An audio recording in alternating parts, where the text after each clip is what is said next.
പ്രഭാത പ്രാർത്ഥന 16-ാം സങ്കീർത്തനം 11-ാം വാക്യം. അങ്ങ് എനിക്ക് ജീവൻ്റെ മാർഗം കാണിച്ചു തരുന്നു. അങ്ങയുടെ സന്നിധിയിൽ ആനന്ദത്തിൻ്റെ പൂർണ്ണതയുണ്ട്. അങ്ങയുടെ വലതു കൈയിൽ ശാശ്വതമായ സന്തോഷമുണ്ട്.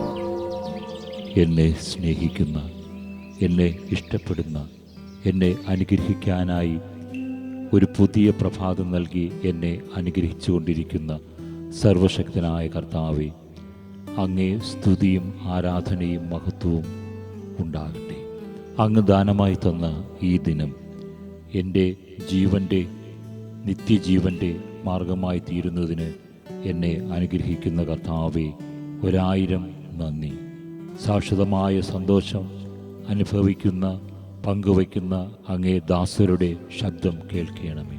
എൻ്റെ അമ്മയെപ്പോലെ അല്ല, അമ്മയെക്കാളും എന്നെ ആശ്വസിപ്പിക്കുന്ന അങ്ങേ അനന്തസ്നേഹത്തിൻ്റെ അടയാളമായി ഞങ്ങൾ വാസമുറപ്പിക്കട്ടെ. ഈ ലോകത്തിലെ എൻ്റെ വാസം താൽക്കാലികമാണെന്നും യഥാർത്ഥ വാസം, നിലനിൽക്കുന്ന വാസം, സ്വർഗരാജ്യത്തിലെ വാസം, അത് മാത്രം ലക്ഷ്യം വച്ച് മുന്നേറുവാൻ ഞങ്ങൾക്ക് ശക്തി പകരണമേ.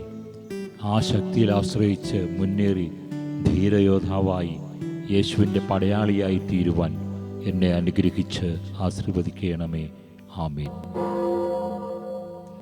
വിശുദ്ധരുടെ മൊഴിമുത്തുകൾ. വിശുദ്ധ കൊച്ചു ത്രേസ്യ. ഒരു പുണ്യവതി ആകണമെങ്കിൽ വളരെയധികം സഹിക്കണമെന്നും ഏറ്റവും ഉത്തമമായത് തിരഞ്ഞെടുക്കണമെന്നും തന്നെത്താൻ വിസ്മരിക്കണമെന്നും ഞാൻ ഗ്രഹിച്ചു.